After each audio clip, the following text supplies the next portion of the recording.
tarde, galera. Boa tarde, todo o time da Campus Party. A gente está na primeira edição do Fórum Fintech e a gente também está na primeira edição da Campus Party Digital 2020.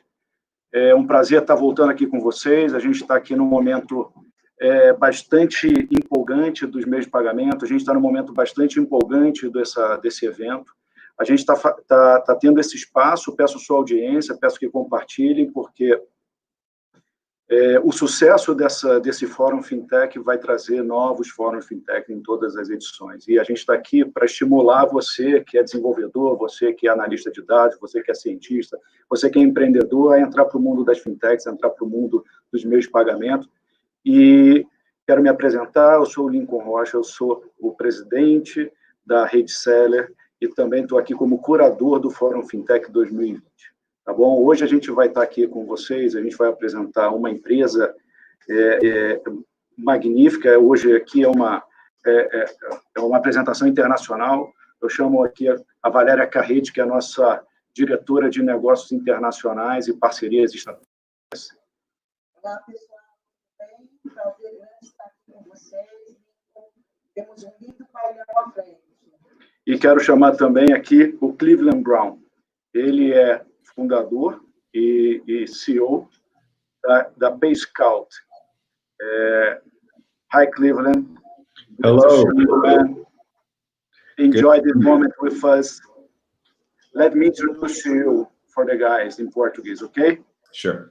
Pessoal, Cleveland, ele começou no mercado financeiro nos anos 90, mas a partir do final dos anos 90 ele já entrou para o mundo de pagamentos, criando o gateway de pagamentos, criando solução de pagamento para o meio educacional. E em 2008 ele criou a Payscout, e a Payscout começou como um gateway de pagamentos. A Payscout, ela hoje é uma empresa que atua em mais de 100 países, ela tem mais de 1 bilhão de clientes transacionando através da rede dela, ela transaciona mais de $1 trilhão na rede dela, e ela tem mostrado para o mundo e mostrado para as empresas do ramo de pagamento como é que se faz transação entre pessoas de qualquer país, de qualquer nacionalidade, de qualquer região. Então, eles criaram uma conexão multimoeda, multipaíses, atendendo às regulações, e eles são muito experts nessa área. Além disso, o Cleveland pessoalmente atua junto ao governo americano, junto ao Electronic Transaction Association. Ele trabalha como vice-presidente do Comitê de Meios de Pagamento americano. E a Payscout foi considerada 3 anos consecutivos uma das melhores empresas dos Estados Unidos, uma das maiores empresas com crescimento nos Estados Unidos. Também em 2017 ela ficou em 17º lugar na lista das principais culturas empresariais e de empresas de médio porte. Além disso, além de tudo isso, meio de pagamento, mundo financeiro, mundo bancário, a gente tem aqui uma mente também ligada às artes, que ele também é produtor de filme, ele é produtor da Antics Film, e ele colabora, além de ter feito vários longa e curta-metragem, escrever, produzir, ele também colabora para o surgimento das transações através de realidade virtual.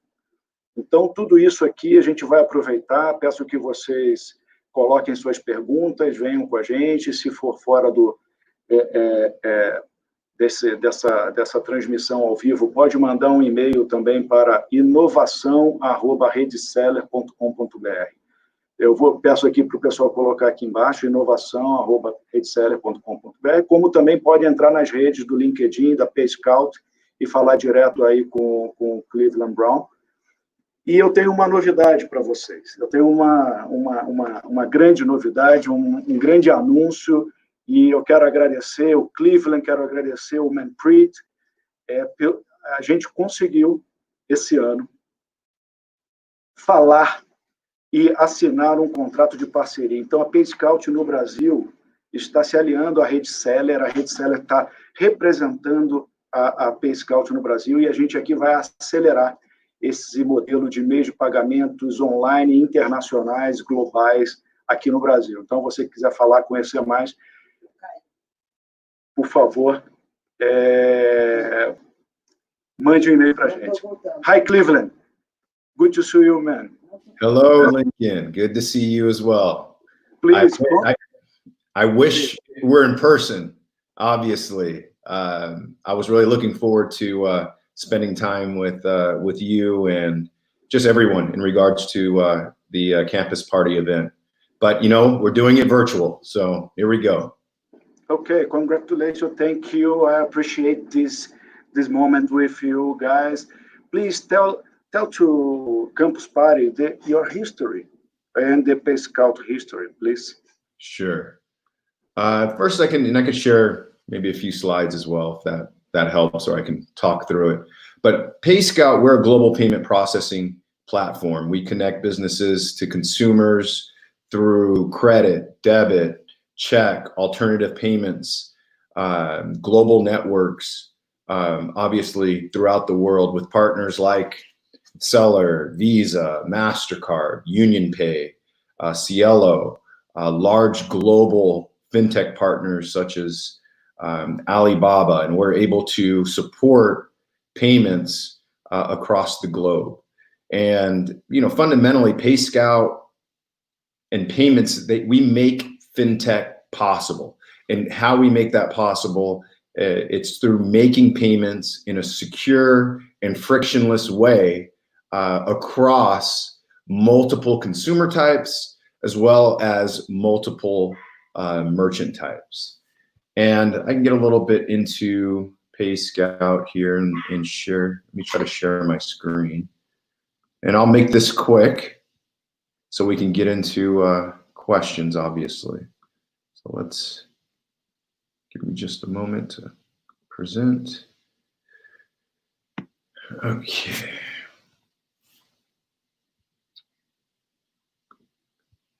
And if I share my screen, see if this works. If it doesn't work, I'll walk through it.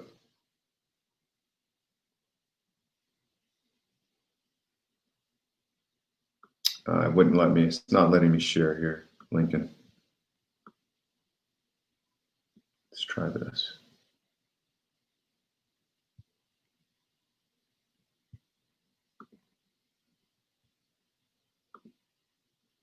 Yeah, I'm not sharing here. Okay, so let me just kind of walk through it here.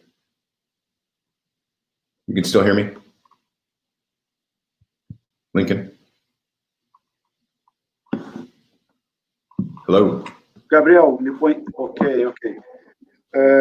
We have a problem with Valeria. Valeria got disconnected. Okay, but let's go on with the adoption of virtual transaction was boosted at this time of pandemic.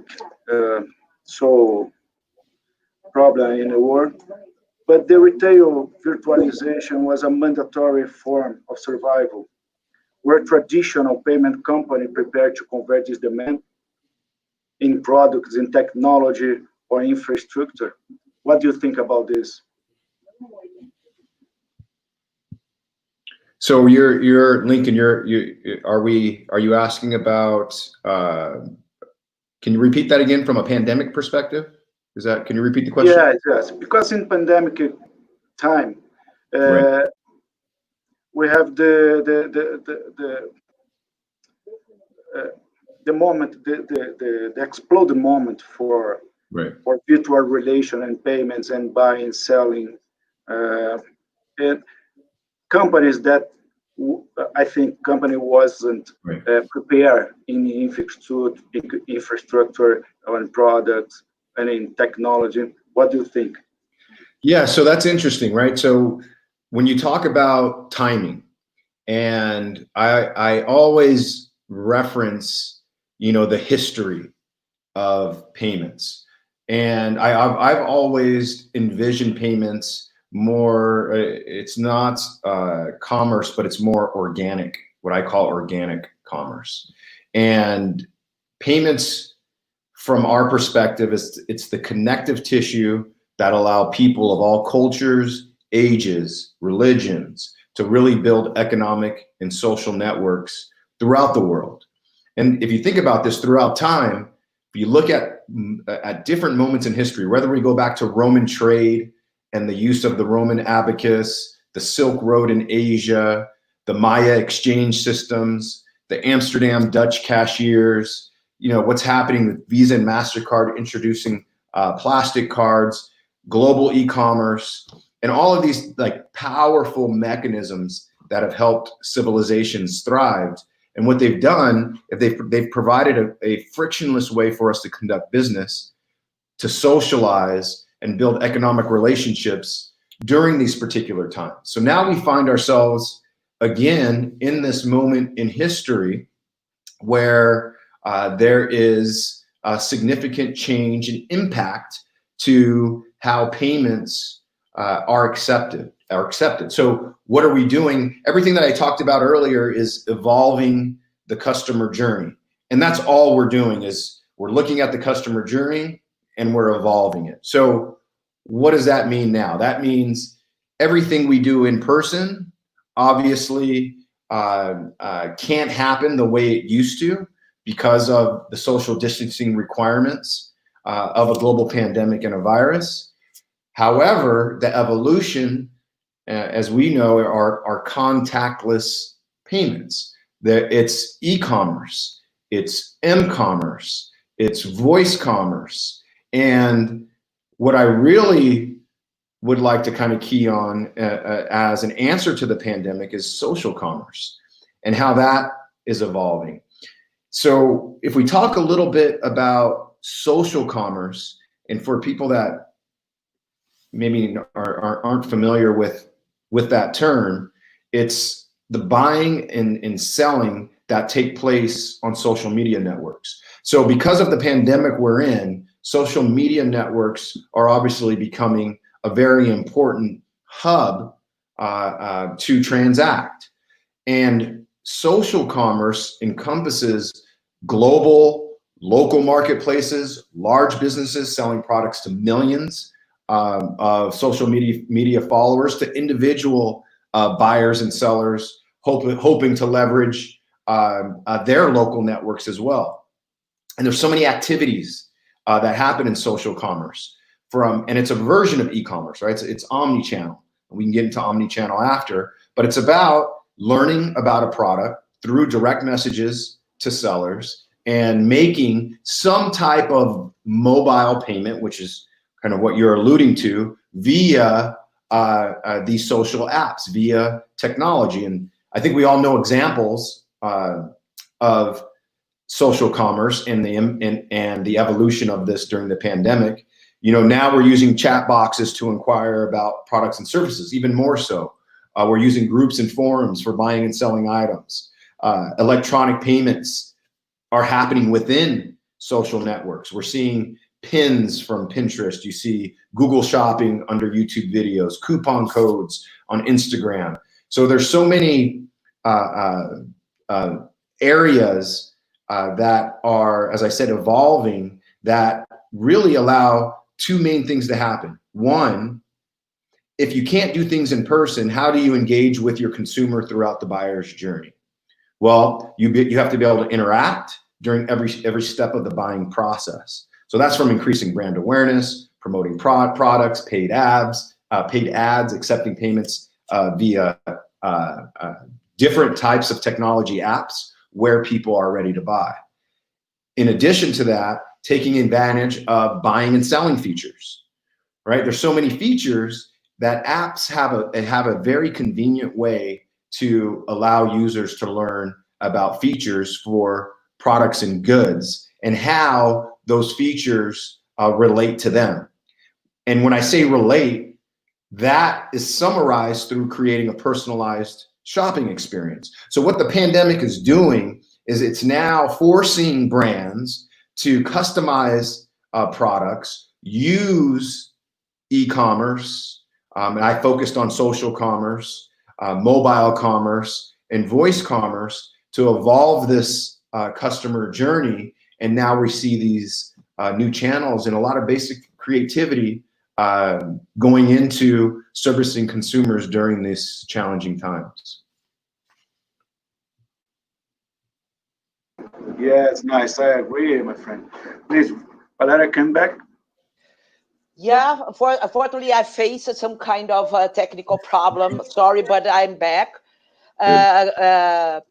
Cleveland, I'm just introducing the market and the challenge in 2 minutes, something that we have already discussed, and then we are back with you. Just a minute, because I believe that not everybody is fully involved and has a full vision of how hot means of payment is nowadays, right? It's the hottest and sexiest industry. Right. Okay, so give me just 2 minutes in Portuguese, okay? Yep. Pessoal, o que a gente está aqui vendo, né? Um mercado em ebulição, né? O mercado de meios de pagamento e pagamentos instantâneos está em completa ebulição, não só no Brasil ou no mundo, né? A China vem desenvolvendo novos modelos muito rapidamente e está se apropriando dessa visão de inovação. Só para vocês terem uma ideia, na China hoje, a penetração de mobile payments já é 86% de todas as transações. E desses 86%, 94% é feito pela plataforma do Alipay e do WeChat, né? Então, é uma grande penetração. Esse ano a gente teve Facebook fazendo uso dos 2,4 bilhões de usuários, tentando lançar uma criptomoeda chamada Libra. Teve que voltar atrás, mas é um movimento. O Brasil entrando efetivamente no mundo dos pagamentos instantâneos, através também do Facebook, lançando o WhatsApp Pay. Também teve que voltar para trás devido ao Banco Central, mas isso é uma questão de tempo. Temos o Pix, que também é uma plataforma de pagamentos instantâneos do Banco Central do Brasil, prometido para novembro. Ou seja, não faltam novos formatos de inovação para acelerar a transformação desse mercado tão sexy hoje, que é meio de pagamento e pagamentos instantâneos, né? O Brasil está entrando definitivamente no estágio onde os pagamentos digitais são relevantes, ou melhor, predominantes, né? Se você olhar, as pesquisas antes do Covid mostravam que os canais digitais no varejo brasileiro iriam crescer este ano 18% somente. Isso levaria o total quanto significa o canal digital dentro do total de billings do varejo para 18%, de 4,5%, ele ia para 5, entre 5 e 5,5%. Isso daria com que a gente chegasse aos patamares hoje dos Estados Unidos de maturidade somente em 2019, na maturidade atual dos Estados Unidos. Agora, no pós-Covid, todas essas pesquisas e essas projeções foram feitas, e nós chegamos à conclusão que o mercado vai crescer de 50% a 75%. É uma loucura durante os 2 ou 3 próximos anos. Isso vai fazer que, ao invés da gente alcançar a maturidade de hoje em dia dos Estados Unidos em 2019, nós vamos alcançar em 2015. Vamos estar acelerando quase 5 anos essa diferença, né?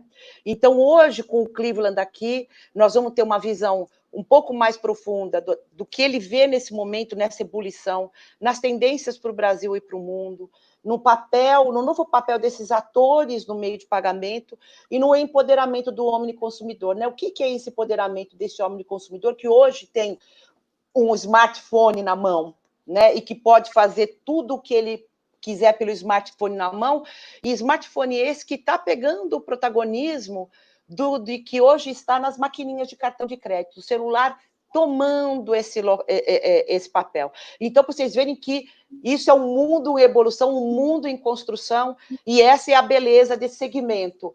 Cada dia estamos construindo o seu futuro. Cleveland, I have just went through China, Brazil, the new challenge, the post-pandemic environment and the growth that we are going to have in the digital channels, in the total billing volumes of the retail, right? And that will reach these channels will grow 50 to 75% year over year for the next 3 years. So we are going to reach the actual, let's say, maturity or penetration of the digital channels that today Estados Unidos, the United States has into 2015 in 5 years. So with this, I start with you with a question. With this radical change in the Brazilian market, in the digitalization of the Brazilian market due to the pandemic impact. What do you believe are the main challenges for the fintechs or the companies that are related to means of payment in order to support this growth?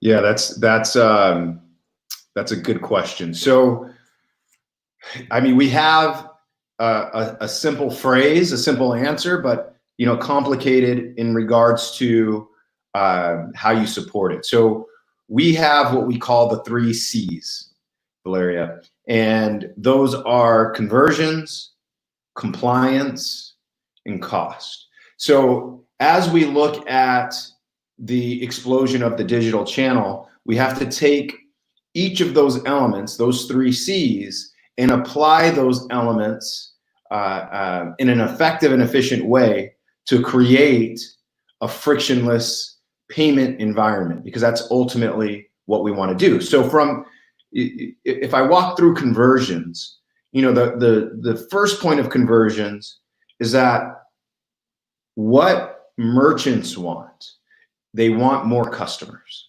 right?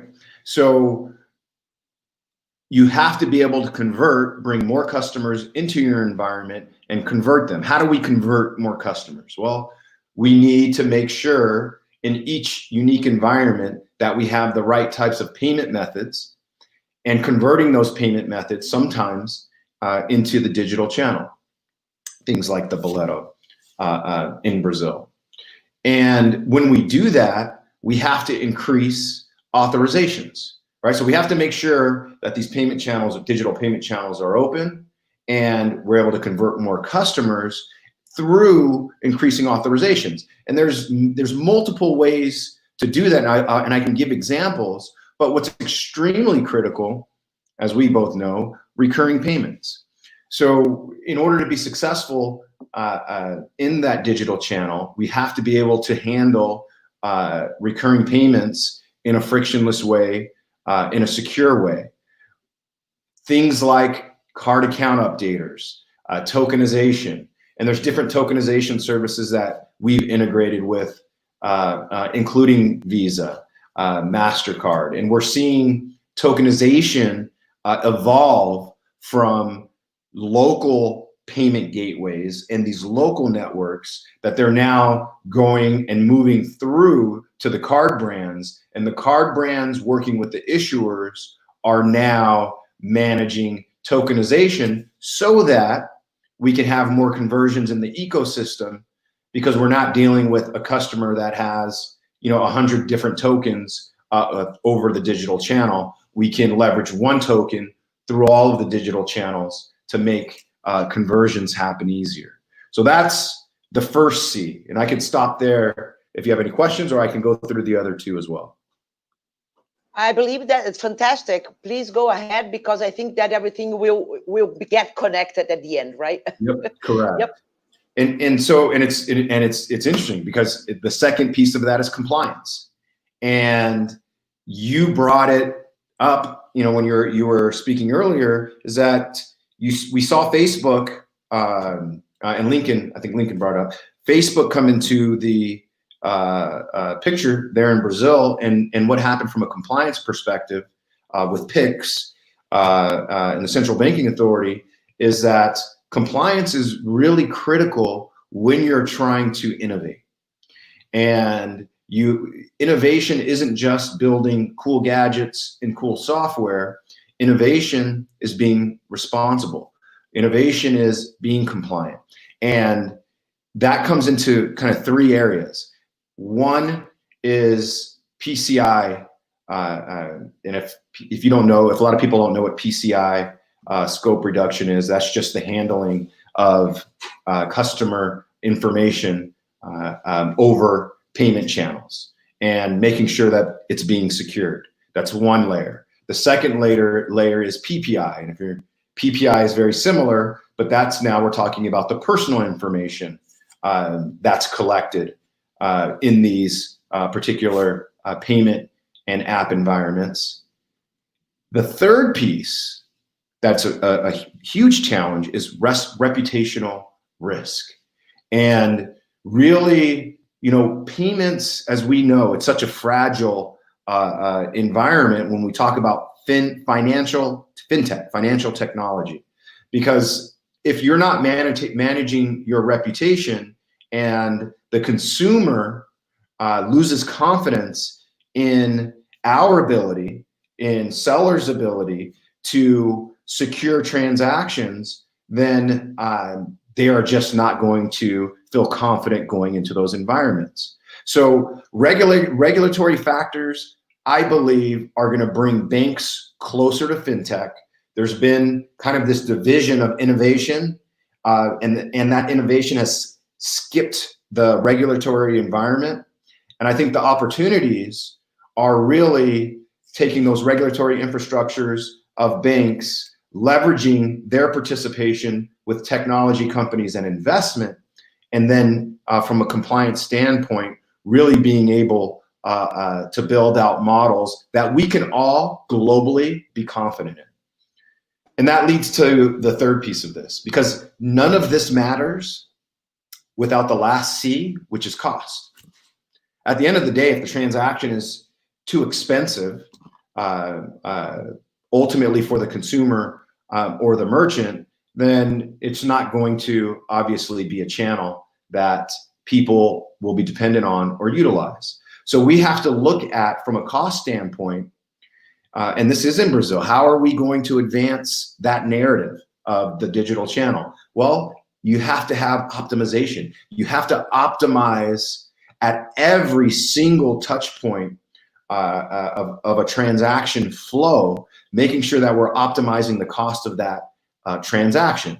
And there's different ways to do it. From a high level, there's interchange optimization, meaning being able to look at how you reduce the risk of a transaction as it flows through the ecosystem. How do we reduce that risk? Well, what we do is we bolt on more relevant data, and that could be from your mobile phone, your computer, whatever it may be, to that transaction, so that the merchant has confidence that you are who you say you are when that transaction is actually happening. So we have to figure out very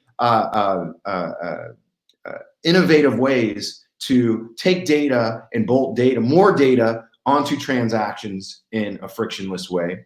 And unfortunately, one of the things that we're seeing are fee-free models.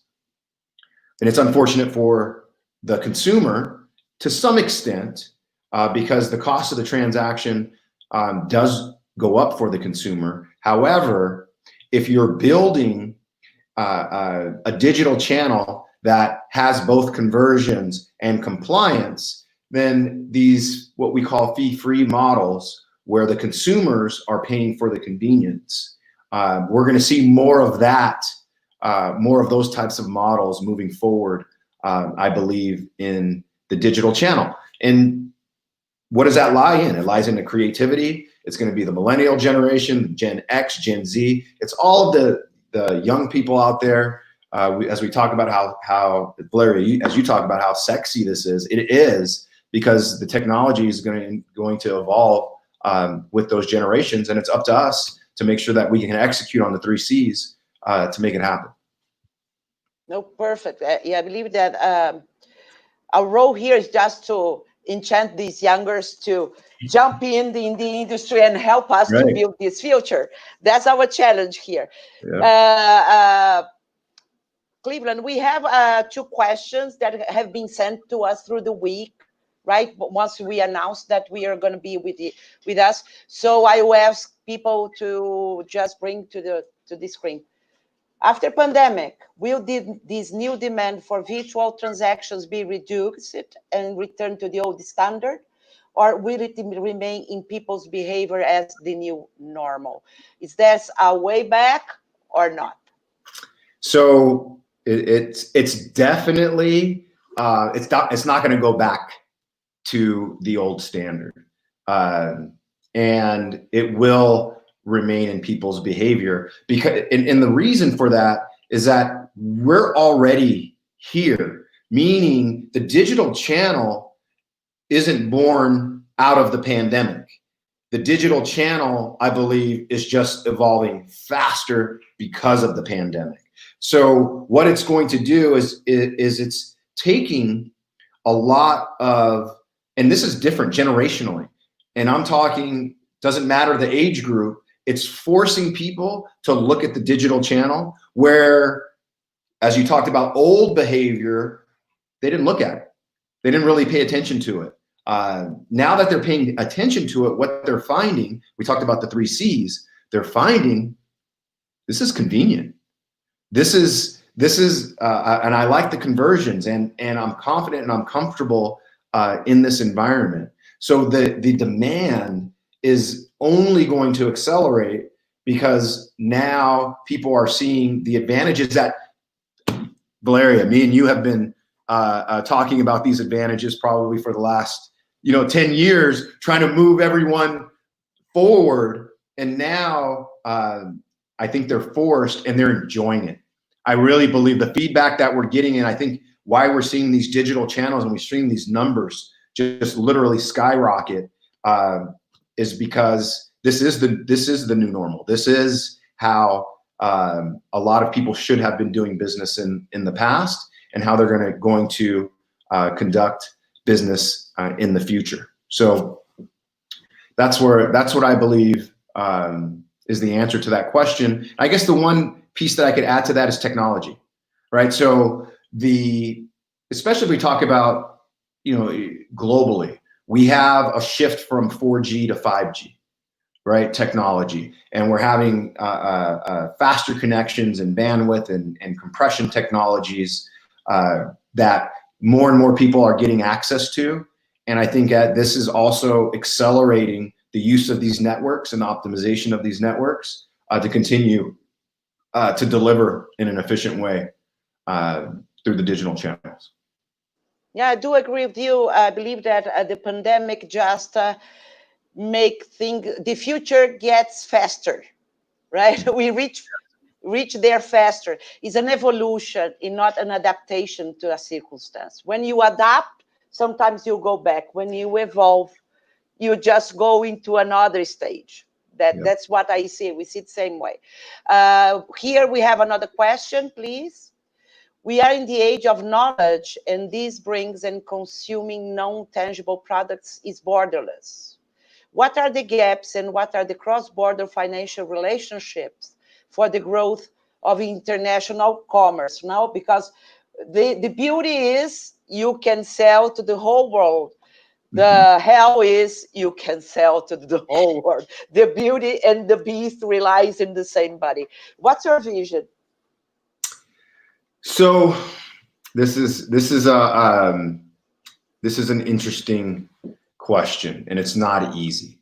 So where we start with consuming non-tangible products, right? And I would even include tangible products. I think the barriers, we're breaking those barriers down across the board.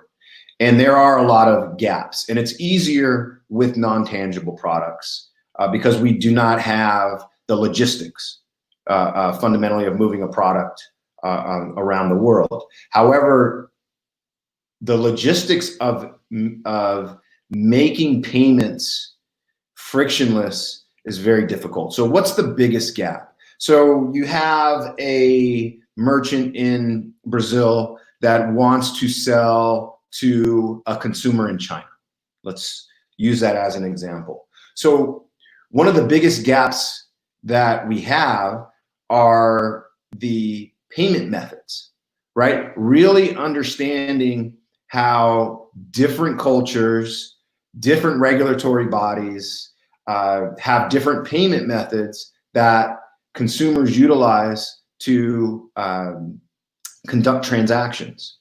So one of the biggest gaps is building a central hub that can manage the payment methods required to successfully manage the first C, which I talked about, conversions. So I'll always go back to the 3 C's. It will answer pretty much any question that will present itself. So in order to convert in that environment, you have to close the gap for payment methods. Now, that's not as easy as it sounds. So let's reverse that example. Let's say now we have a consumer. Well, let me finish on that example. So let me talk about the gap. So the gap is Union Pay, right? So if you have a Brazilian merchant that wants to sell to a Chinese consumer, Chinese consumers utilize the largest card brand in the world, which a lot of people don't know. They're bigger than Visa and MasterCard, American Express combined.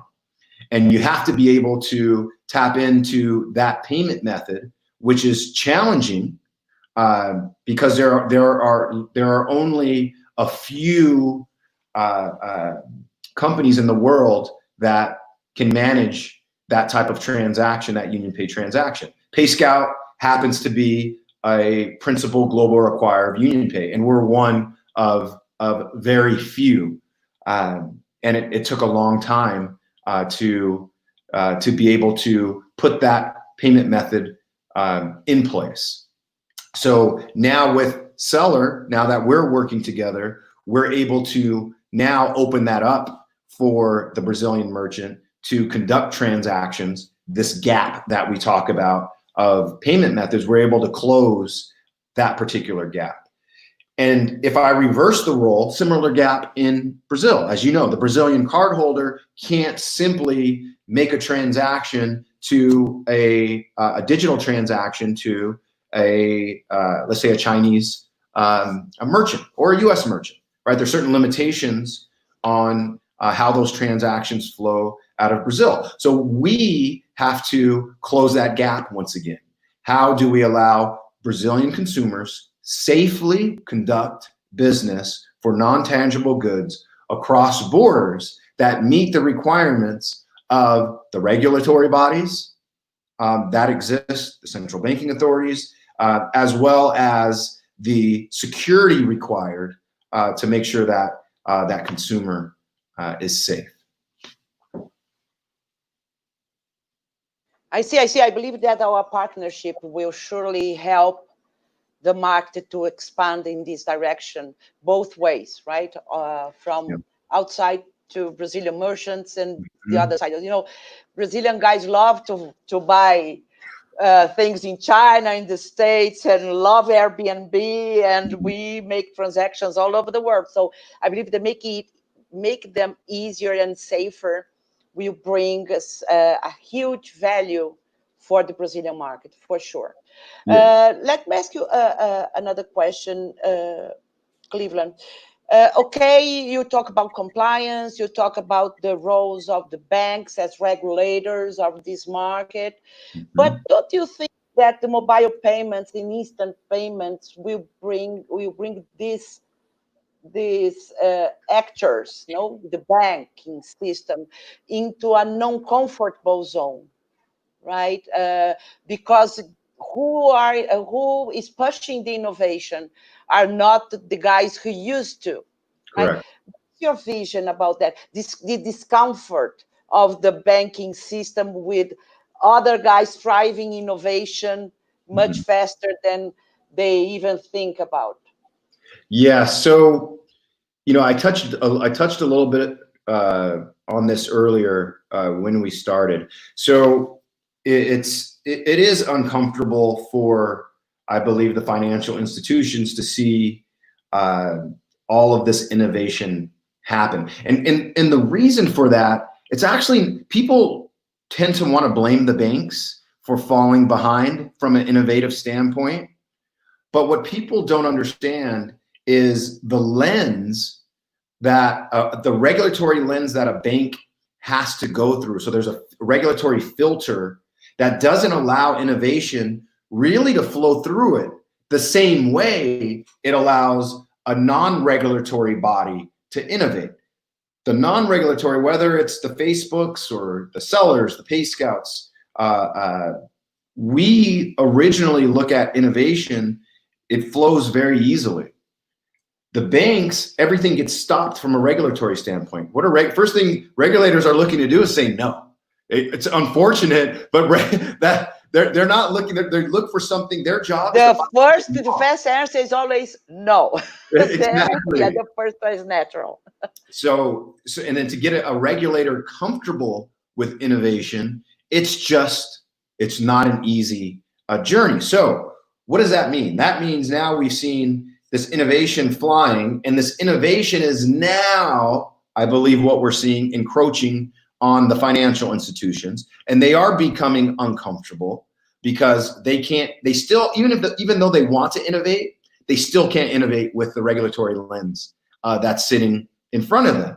So what we're seeing right now is some encroachment on banking products that are further from the regulatory scrutiny, and you see those kind of falling into the fintech sector. So let's take installments, type of payments for goods and services. We're seeing that move over to fintech because it's not as heavily regulated as other areas of banking.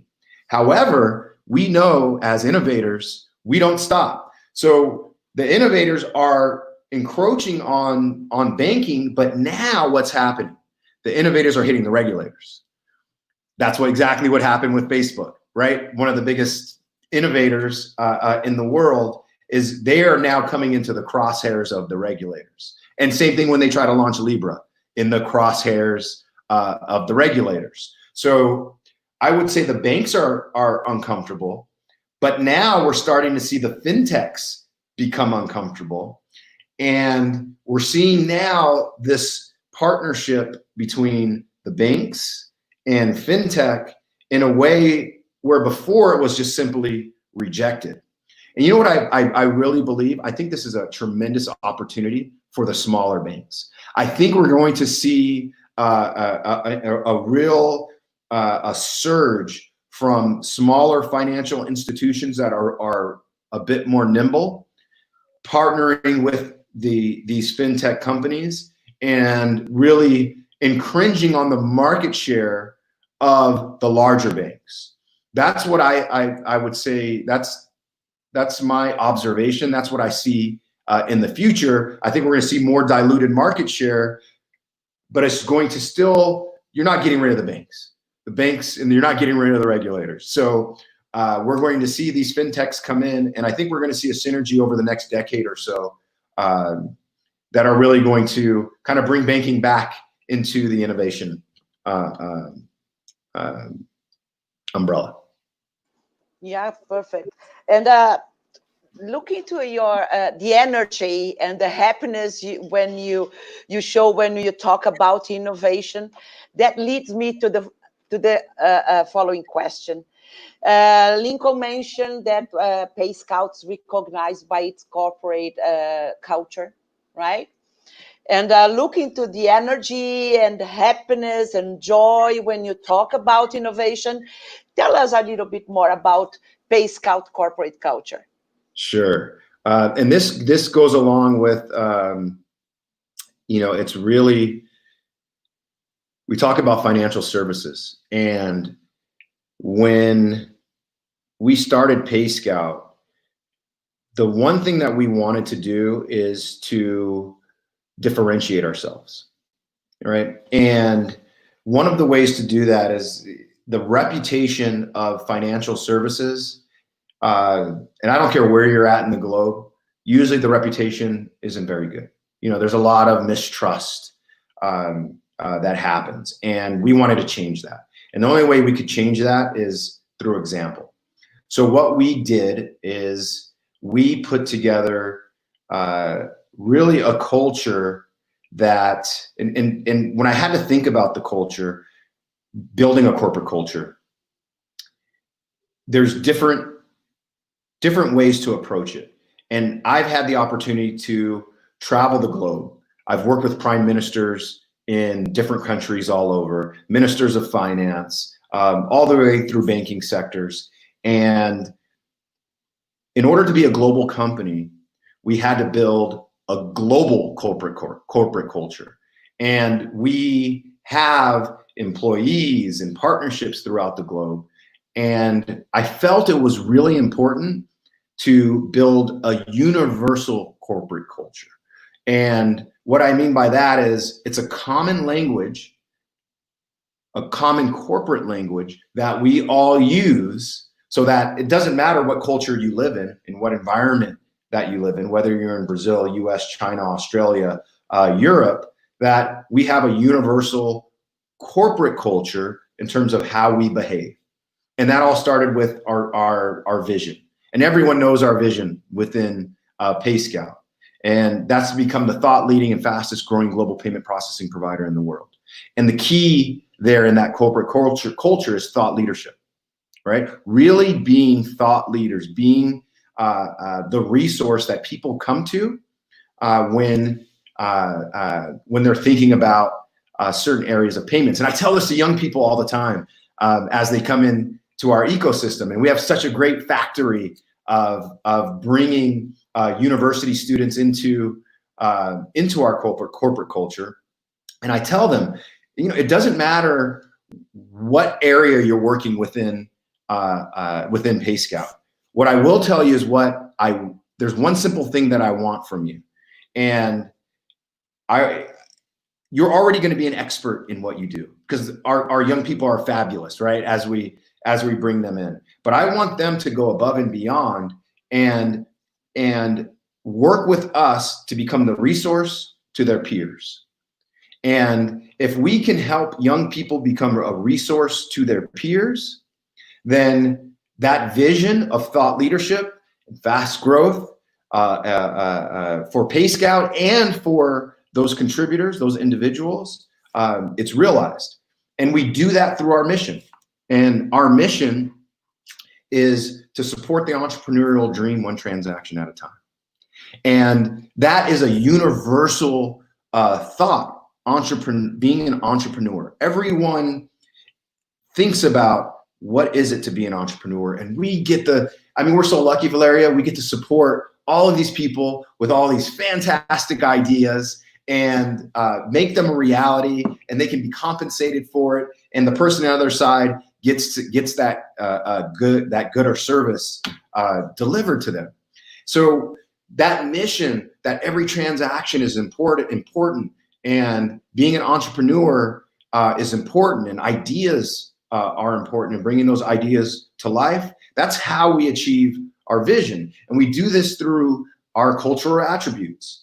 And everyone knows our cultural attributes within Payscout. And those cultural attributes, ultimately, when we talk about corporate culture, and I think why I'm so enthusiastic, really is that I'm inspired at the end of the day. So we have a belief that's built into our culture that every individual has a social responsibility to make the world a better place. This is something that we believe. We do it at Payscout. Every individual participates because that brings meaning to what we do every day. And in order for me to be successful, I have to create great decision makers, right? That's really my job as a CEO and leader of an organization. And decisions, as we all know, have multiple paths. So we go into an environment, you could have 2 options, you can have 10 options, you can have 100 options. Your experience is going to ultimately is going to break those options down, and you need to decide a path. What we do is we rely on our culture to then make that ultimate decision, and you are completely supported no matter the outcome. That's what makes a great company culture, is knowing that I have the ability to make a decision, and as long as I can integrate my company culture ultimately into my experience, then no matter what happens, everyone supports me. I'm supported through the organization, and I'm inspired to make decisions. So our people inspire me every day. I try to inspire them by telling their stories, because they're all fabulous. I'm inspired by our partnership with Seller. I believe it's really going to take that vision that we talked about and accelerate that thought leadership and fast growth. So that's the Payscout culture, and I appreciate you asking. And all the young people out there, as you're thinking about what you're going to do, who am I going to work for, where are you going to bring your knowledge, think about the cultural environment that you're going to work in, do your homework, investigate, so that you can become the best version of yourself. No, perfect. I got inspired, and I think that all the audience, you are so inspiring. So the energy you pass when you transmit, when you talk about it, is fantastic. Thank you for sharing. It's an honor. Unfortunately, we are running out of time, Cleveland. So I invited you to make your final remarks, but also just tell 2 or 3 words about your vision of our partnership. What do you think we can do and build together? Yes, so it's right in line with the Payscout vision. And it is to now collectively, Seller and Payscout, to become the thought leading and fastest growing global payment processing provider in the world. That is the vision. And we're going to achieve that vision because we have recognized we have cultural alignment, and we have cultural alignment to be able to achieve that vision together. And the way we're going to get there is with people, with bringing in bright, fabulous minds. And collectively, that vision is going to become a reality by all of the people, all the participants that are hopefully watching, and if they haven't, can see this. But regardless, we're going to build an infrastructure that are going to allow young people to thrive and be creative, so we can execute that vision effectively. And that's what I see in our future. Lincoln, do you want to make any final comments? Because we really have to leave. So Lincoln, please. You're on mute, Lincoln. Just to regard you and Manpreet, thanks a lot for everything. Thanks a lot for this partnership. I appreciate a lot. And we share this vision with you, okay? This vision will be the same and the same time together, okay? Thank you. Excellent. Okay, thanks a lot. Thanks for sharing your experience. Thank you for having the time to be with us. Hope we meet you here in Brazil soon, if the pandemic allows, very soon. Okay, take care. Thank you. Thank you. Bye now. Bye-bye. Pessoal, muito obrigado. E todos os campuseiros que estão aqui conosco, vai na página da Payscout, vai lá no LinkedIn da Payscout e também vai lá mande um e-mail para mim, inovação@redeseller.com.br. Muito obrigado pela sua audiência, muito obrigado, Cleveland, muito obrigado, Payscout, muito obrigado, Campus Party. Um abraço a todos. Tchau, tchau.